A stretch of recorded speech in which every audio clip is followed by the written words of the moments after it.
Tash ishte një, personalisht për mua ka qenë një rezultat për te parashikimit. Unë gjithmonë të pas parasysh edhe faktin që ishin 3 mandate tashmë të qeverisjes Smajt, edhe gjithmonë me atë idenë që edhe pushtetit konsumon absolutisht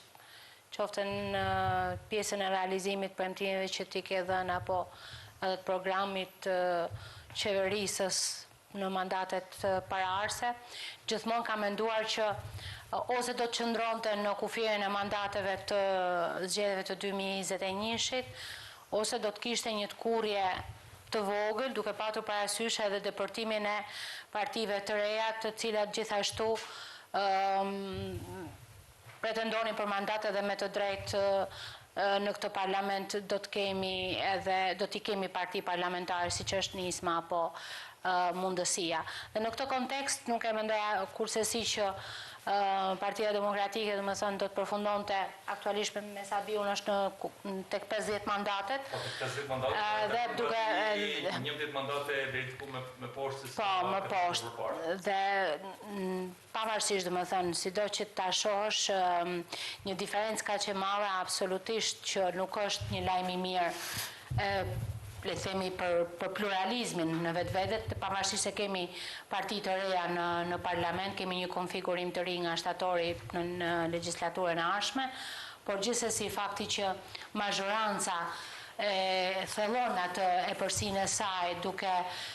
u dukur, duke i bërë pa nevojshme çdo lloj bashkëpunimi, le të themi, me opozitën apo me partitë e vogla edhe për të vendosur edhe për ligjet apo edhe për paketën e mëtejshme që është edhe për ligjet për në antarësimin në Bashkimin Evropian. Kështu që në këtë kontekst unë mendoj që absolutisht nuk është lajm i mirë, pavarësisht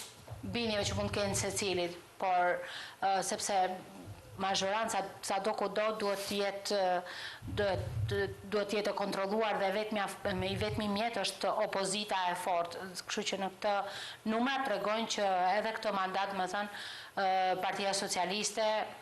ka gurin dhe arrën një farë mënyrë ndorë, kështu që do të kemi, por duhet parë në mënyra se si do të qeverisin, por ndoshta do të jenë më arrogante në base ose do të jetë edhe absolutisht edhe më